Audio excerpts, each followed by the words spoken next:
Sir नमस्कार। नमस्कार मनीष जी, दर्शकों को भी नमस्कार। सर अब हम यही बात कर रहे थे कि हम आजादी बचपन में प्रभात फेरी में नारे लगाते थे, 15 अगस्त आज है, स्वतंत्रता दिवस आज है, महात्मा गांधी अमर रहे, जवाहरलाल नेहरू अमर रहे, उसके आगे तो बढ़ नहीं पाते थे। बस इतनी तक सीमा होती थी कि गांधी और नेहरू ने मिलकर के आजादी दिला दी और किसी का कोई योगदान था नहीं। सालों तक यही हुआ। 14 अगस्त आएगा, 14 अगस्त के बाद 15 अगस्त, 15 अगस्त के बाद 16 अगस्त, 16 अगस्त के बाद फिर ऐसे ही फिर दोबारा फिर 26 जनवरी आएगा, हम अपना गणतंत्र दिवस की याद कर लेंगे। लेकिन प्रधानमंत्री मोदी ने एक चीज की याद दिलानी शुरू कर दी, 14 अगस्त विभाजन की विभीषिका। ये समझने के लिए कि 15 अगस्त यूं ही नहीं आया है, उससे पहले जो 14 अगस्त आया, तो 15 अगस्त से ठीक एक दिन पहले का वो 14 अगस्त 1947 विभाजन की विभीषिका, जिसने पूरे पंजाब को तबाह किया। लोग जो है किस तरह से काट काट करके भेजे गए, वो विभीषिका थी। हम उसे याद करते हैं, लेकिन 16 अगस्त को बिल्कुल भूल जाते हैं। 16 अगस्त जिसने 14 अगस्त और 15 अगस्त की बुनियाद रख दी, भारत विभाजन की बुनियाद, भारत की तबाही की बड़ी बुनियाद। वो लोग जिनकी कोई भूमिका नहीं थी। यहां जिनने पाकिस्तान मांगा वो यहां रह गया, और नहीं सिर्फ पाकिस्तान मांगा, रेलवे की जमीन अनसच्चू पे कब्जा करके अपना आधिपत्य जमाए हुए हैं। आज उन्हें लगता है कि वही किसी के बाप का थोड़ी ना हिंदुस्तान है, ऐसा कहते हैं। लेकिन डायरेक्ट एक्शन जिसकी बुनियाद, जिसपे गांधी ने भी कह दिया कि मैं कुछ कर नहीं सकता, उसमें एक महावीर की भूमिका आप हमें याद दिला रहे थे। आज व्यूअर्स से उसे साझा कीजिए कि डायरेक्ट एक्शन को क्यों 14 अगस्त के विभाजन की विभीषिका की तरह याद किया जाए, और उस महावीर, उस गोपाल पाठा को, खासकर तब जब मीन भीम समीकरण की साजिश होती है। सर हाँ मनीष जी, ये भारत जो ये अभी हम लोग जिस डायरेक्ट एक्शन डे का जिक्र करने जा रहे हैं, उसको हिंदुस्तान के इतिहास में बिल्कुल दबा दिया गया, लेकिन इतनी बड़ी मात्रा में कत्लेआम हुआ था कि वो दब नहीं सका।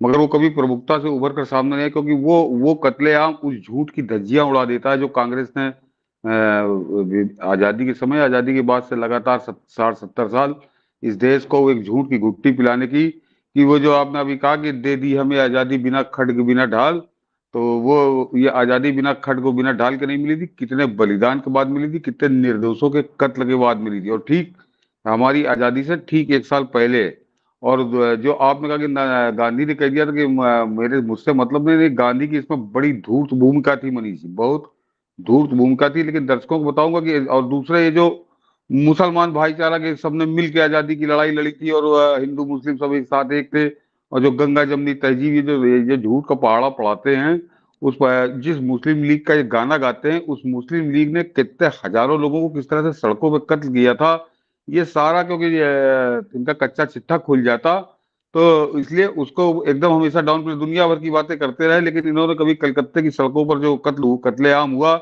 उसका क्या किया। और उस कत्ले आम के बाद जो मनीष जी की भूमिका थी, वो बहुत धूर्त भूमिका थी, खासकर उस मोहनदास करमचंद गांधी की। तो आज मैं कुछ चीजें पढ़ के सुनाऊंगा दर्शकों को, क्योंकि वो सीधे ऐसे बताऊंगा तो आपको नहीं आएगा, लेकिन जरा पढ़ के कि क्या खेल हुआ था मनीष जी।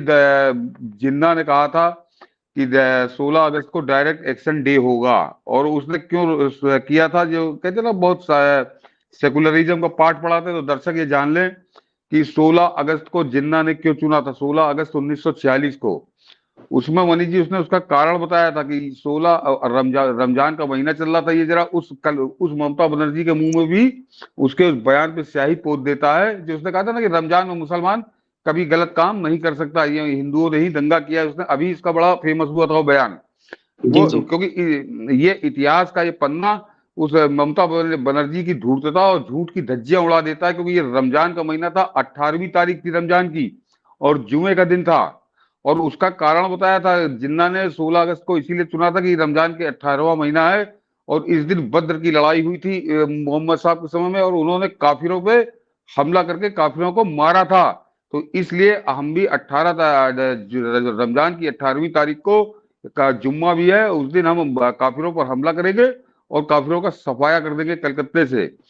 और मोदी जी बहुत संगठित तरीके से उस दिन पूरे कलकत्ते के मुसलमानों को ये आदेश दे दिया गया था, संदेश भेज दिया गया था कि तुम लोग अपनी दुकानें नहीं खोलोगे। कांग्रेस ने संदेश दिया कि हिंदुओं तुम लोग दुकानें जरूर खोलना, क्योंकि हमें इनका विरोध करना। जरा देखिए कैसी सदा बदी है।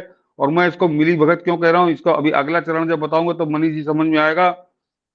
तो हिंदुओं ने और दिनों की तरह अपनी दुकानें खोली और स्कूल भी खुले उनके, मुसलमान स्कूल और मुसलमान दुकान बाजार बिल्कुल बंद, जैसे कर्फ्यू हो। और उसके बाद मनीष जी करीब 1200 उसने नेशनल गार्ड बुलवाए थे पाकिस्तान से, जो जो सिर्फ हत्या करने के ही एक्सपर्ट थे। और उसके अलावा 10,000 के करीब जो है वो ढाका इधर उधर से हत्यारे बुलाए गए थे, जो पेशेवर हत्यारे थे, अपराधी थे, उनको बुलाया था जो मुस्लिम अपराधी थे। और पूरे उसने बंगाल से आह्वान किया था कि सारे सब मुसलमान आकर यहाँ इकट्ठे हो, डायरेक्ट एक्शन डे हमें करना है। और उसकी तैयारी का मनीष जी जरा समझिए कि जिन्ना ने अपना मुखपत्र स्टार ऑफ इंडिया में लिखा था कि मुसलमानों को यह याद रखना चाहिए कि रमजान में ही अल्लाह ने जिहाद की अनुमति दी थी। यह रमजान में ही था कि बद्र की लड़ाई इस्लाम और हिंदुइज्म के बीच पहला खुला संघर्ष था। 313 मुसलमानों द्वारा लड़ा और जीता गया था और 10,000 मुसलमानों ने मक्का पर विजय प्राप्त की थी। स्वर्ग के राज्य और राष्ट्रमंडल की स्थापना की अरब में इस्लाम का। मुस्लिम लीग सौभाग्यशाली है कि वह इस पवित्र महीने में अपनी कार्रवाई शुरू कर रही है। ये जिन्ना के ने अपने अखबार में लिखा था। और उसके अलावा मनीष जी कलकत्ते का मेयर था उस समय सैयद मोहम्मद उस्मान, उसने कहा था कि उसने एक बाकायदा जियो जारी किया था अपने ऑफिस से कि जिसमें कहा गया था कि काफिरों तुम्हारा अंत दूर नहीं, तुम्हारा नरसंहार किया जाएगा। ये उसने मनीष जी 16 अगस्त से पहले बाकायदे अपने एक आदेश जारी किया था, एक संदेश जारी किया था, चिट्ठी उसने ऑफिशियल चिट्ठी उसकी जारी हुई थी। और उसके बाद मनीष जी 16 अगस्त को दर्शकों को अभी गूगल पे चले जाइए तो फोटो मिलती है कि आपको इस तरह से वो जो फोटो उस दौर की हैं कि सड़क पे, फुटपाथ पे, पार्क पे इस तरह से लाशें बिखरी हुई थी। कोई लाश उठाने वाला नहीं था क्योंकि आतंक इतना था। और ये 3,000 तो ऑफिशियल फिगर है, कुछ लोग कहते हैं 5,000, कुछ लोग कहते हैं 10,000, यानी दिल्ली दंगे की हम लोग बात करते हैं। इसका बाप था वो कलकत्ते में मुस्लिमों द्वारा हिंदुओं का किया गया नरसंहार। और उस नरसंहार को ये समझिए कि जरा कांग्रेस जो कहती है कि मेरा कोई लेना देना नहीं, ये गांधी और नेहरू जो माउंटबेटन के साथ बैठकर टेबल पर चाय पीते थे, इनकी मनीष जी जरा मिली भगत समझिए कि कलकत्ते में जो उस समय का वाइसराय था माउंटबेटन, उसका बताते हैं कि आदेश हो गया था कि कलकत्ते में सेना के होते हुए सेना को कहा गया था कि तुम उस दिन बैरक में ही रहोगे। वो सोहरावर्दी, क्योंकि उस समय तत्कालीन प्रधानमंत्री हुआ करता था बंगाल का, तो उसने पुलिस को आदेश दिया था और उसने बाकायदे लिखित उसका लिखित दस्तावेज है कि उसने कहा था कि जो हत्यारे बुलाए थे कि तुम लोग निश्चिंत रहो, पुलिस को आदेश दे दिया गया है कि तुम्हें कुछ नहीं करना है। यानी अनाथ छोड़ के निहत्थे हिंदुओं पे, निर्दोष हिंदुओं पे वो हत्यारों की भीड़ टूट पड़ी थी। 5,000 10,000 भगवान जाने कितने मारे गए। 3,000 तो सरकारी दस्तावेज बताते हैं जो लाशें उठाई नहीं गई थी, सड़कों पर बिखरी पड़ी थी। अब गूगल पे आप लोग चेक कर लेंगे। लेकिन मनीष जी ये हत्याकांड चलता रहता। उसको एक वही के एक उस समय की उसी मुस्लिम लीग के नेता का ही एक बयान आपको पढ़ के सुनाता हूं कि उसने जो लिखा है, उसने गोपाल पाठा की भूमिका यहां से मनीष जी शुरू होती है कि 17 अगस्त को गोपाल पाठा ने भारत जयती वाहिनी में अपने युवकों के साथ हिंदुओं की रक्षा करने की योजना बनाई। और यास्मीन खान ने द ग्रेट पार्टीशन में लिखा है कि हमने सोचा था कि अगर पूरा क्षेत्र पाकिस्तान बन गया तो अधिक अत्याचार और दमन होगा, इसलिए मैंने अपनी सभी लड़कों को एक साथ बुलाया और कहा कि अब जवाबी कार्रवाई करने का समय आ गया है। उन्होंने अपनी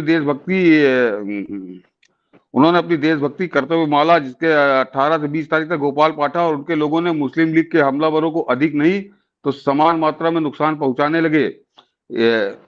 ध्यान देने की बात यह है कि मुस्लिम लीग के विपरीत गोपाल पाठा ने मुस्लिम महिलाओं और बच्चों या वृद्धों या औरतों को नहीं छुआ था। लेकिन प्रतिशोध के केवल 2 दिन बाद 19 अगस्त तक मुसलमान अपने आप को असुरक्षित महसूस करने लगे थे। इसके बाद 21 अगस्त को बंगाल में वायसराय का शासन लागू कर दिया गया था। इस आदमी ने मनीष जी ये फोटो जिनकी है गोपाल पाठा, ये जब निकले अपने दल के साथ तो इन्होंने मुंह तोड़ उत्तर दिया और तब वो मुसलमान थर्राए हत्यारे, वो लोग भागने लगे और तब वायसराय शासन वहां लगा। लेकिन मनीष जी जरा ये दर्शकों को बगल में भी दिखा दीजिए, जनसत्ता के पत्रकार का ट्वीट है 1 साल पुराना कि इन गोपाल पाठा के साथ, जहां पहले पढ़ दीजिए उसके बाद भी बता दीजिए। ये सन 90 से 93 तक कोलकाता के जनसत्ता में रहा, लेकिन मुझे पता नहीं लगा बंगाल दंगों के महानायक गोपाल पाठा जीवित हैं। अरे, उनका निधन 2005 में हुआ। इसका कारण भारत के प्रति, अपने समाज के प्रति मेरी उदासीनता है। जो उदासीनता है वो उदासीनता जो अभिजात्य चेतना प्रायोजित है, उससे ना मिलने का दुख है। ये तो मुझे भी, मतलब 2005 तक ये जिंदा थे गोपाल पाठा। गोपाल पाठक ये कल ही खुल जाती ना, कांग्रेस की भी, मुस्लिम लीग की भी, और हिंदू मुस्लिम एकता की और गंगा जमुना तहजीब की। तो ये जरा सोचिए अब, ये जनसत्ता के करस्पॉन्डेंट थे उस समय, ये तब लिखा है उन्होंने, फोटो भी है। ओ, ये तो बहुत पीड़ादायक है, इससे बहुत पीड़ादायक। ये मीम भीम करने वाले लोगों को भी मुझे लगता है कि समझना चाहिए कि गोपाल पाठा का बलिदान क्या है। इस देश में बचपन से हमें तो यही सिखाया गया कि बस गांधी नेहरू के भारत को कैसे कोई बहकाए, और ये उसी बंगाल में जहां जोगिंदर नाथ मंडल था, वहीं एक दलित गोपाल पाठा थे। नहीं नहीं मनीष जी, अगर ये दर्शक ये जान ले कि जरा आप डिटेल में जाइएगा, तो आप, गोपाल पाठक ने वो काम किया था कि जो मैं बता रहा हूँ कि कलकत्ते में हजारों हिंदू एक दिन में कत्ल कर दिए गए थे। ये संख्या हजारों में नहीं, ये संख्या लाखों में होती। ये अकेला आदमी जिनका अपना एक दल था, अपना वो गुट था, और ये जब सड़कों पर निकले तो 2 दिन में उनके दांत खट्टे कर दिया। इतिहासकार लिखते कि बराबर का जवाब दिया और भाग खड़े हुए वो मियाँ।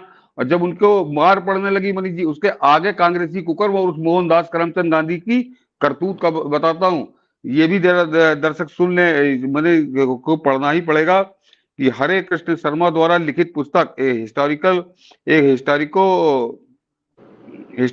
हिस्टोरिको political retrospection of deeds of single eyed Mahatma Gandhi के ऊपर है मनीष जी। है कि गांधी जी वायसराय की शाही गाड़ी में घटना स्थल पर पहुंचे, शांति और अहिंसा की अपील की और मुसलमानों के अज्ञानपूर्ण पाप को क्षमा करने को कहा कि इनको भूल जाओ, इनको क्षमा कर दो, जिन्होंने हजारों हिंदुओं को मौत के घाट उतार दिया था। उनके क्षमा करने को कहा।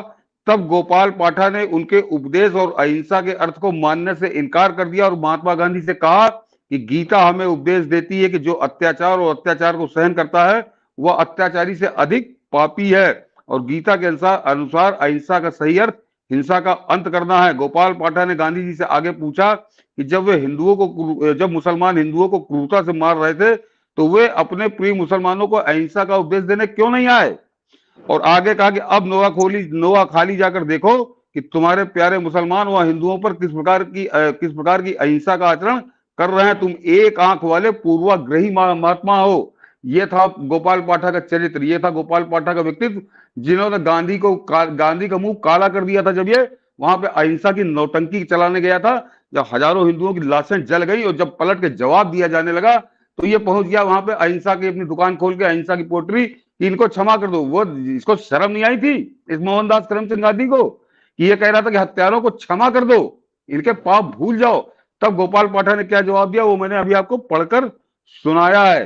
तो ये मनीष जी, गोपाल पाठक को 1947 से 2005 तक समझिए इन कांग्रेसी शासन में 50-60 साल में बिल्कुल ब्लैक आउट कर दिया गया। उस आदमी की घनघोर उपेक्षा की गई, क्योंकि उसके ये कारनामे जो थे, ये गांधी और नेहरू और कांग्रेस और गंगा जमुनी तहजीब और सांप्रदायिक सद्भाव और सबने मिलकर आजादी की लड़ाई थी। ये पूरा पाखंड जो 60-65 साल इस देश को पढ़ाया गया, जिस पूरे उसके आंखों में पट्टी बांधी गई जिस पाखंड की, उस पाखंड की धज्जियां उड़ा देती है गोपाल पाठक की कहानी कि गांधी से उस आदमी ने कहा था। और दर्शक जान ले, ये जब वायसराय की शाही गाड़ी में मेहमान बन के पहुंचा था, दामाद बन के अंग्रेज सरकार का, मोहनदास करमचंद गांधी, तो मनीष जी मालूम है, ये आपको जो फ्रीडम एट मिडनाइट किताब है जो फ्रांसीसी पत्रकारों ने लिखी, उसमें इसका वर्णन है कि ये अपने एक बगल में उस हुसैन शहीद सोहरावर्दी और दूसरे बगल में उस मुजीबुर रहमान, शेख मुजीबुर रहमान, यही दोनों हत्यारे थे। और ये दर्शक जान ले कि हिस्ट्री में,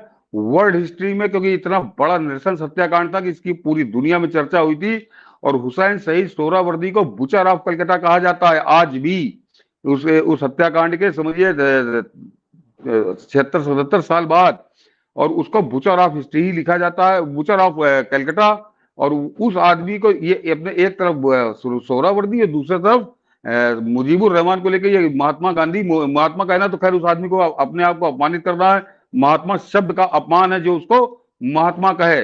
मोहनदास करमचंद गांधी इन दोनों को लेकर मनीष जी शांति की अपील करने निकला था कलकत्ते की सड़कों पर वायसराय की गाड़ी पे, और पुलिस के संरक्षण में ये हिंदुओं को शांति और अहिंसा का पाठ पढ़ाने निकला था। जिन हिंदुओं की घरों औरतें विधवा हो गई थी, हजारों हिंदुओं की, और पता नहीं कितने बलात्कार हुए थे मनीष जी उसमें। ये बड़ा नृशंस कांड है। तो इसीलिए कहा 16 अगस्त की तारीख को अगर आप भूलते हैं तो आप अपने उस इतिहास को भूलते हैं और आने वाले खतरों को भूलते हैं, उनसे पट्टी बांधते हैं कि किस तरह से वो गंगा जमुनी तहजीब और सांप्रदायिक सद्भाव जो बताते हैं उसको नंगा किया था। गोपाल पाठक इतना ही संतोष था कि ये अगर ये पहुंच ना गया होता वायसराय की फौज लेके गांधी वहां पे अहिंसा शांति और अहिंसा का पाठ पढ़ाने, तो उनको जवाब मिल गया होता। और जवाब उन्होंने 17 और 18 तारीख को गोपाल पाठक ने दिया था और वो जवाब भी बहुत भयंकर था, बिल्कुल जैसे भगवान शिव ही उतर आए थे। लेकिन और जरा मनीष जी सोचिए, ये अहिंसा और शांति का पाठ पढ़ाने गया था लेकिन पुलिस की फौज लेके गया था अपने साथ, बंदूकधारी पुलिस लेके गया था। ये कितना ढोंगी था। अरे बड़ा इसको अपनी अहिंसा और शांति बड़ा विश्वास था तो निकल पड़ता, दिल्ली ट्रेन पकड़ता, सीधे पैदल निकलता।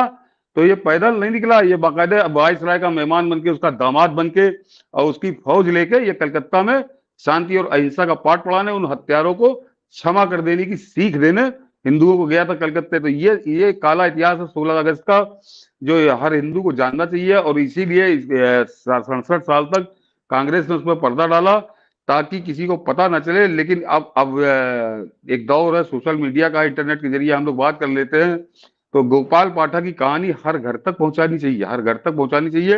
हर हिंदू को मालूम होना चाहिए कि गोपाल पाठक कौन थे, कैसे उन्होंने हजारों हिंदुओं को बचाया और कैसे उन्होंने इस मोहनदास करमचंद गांधी को आईना दिखा दिया था उसी कलकत्ते की सड़क पे कि जाओ पहले तुम एक आंख वाले पूर्वाग्रही महात्मा साधु हो, ढोंग पाखंड मत समझाओ। लेकिन वो फौज लेके गया था वायसराय की। तो ये समझिए, ये आज की तारीख बहुत महत्वपूर्ण थी, इसलिए हम लोगों ने तय किया कि आज पहले इसका जिक्र करेंगे।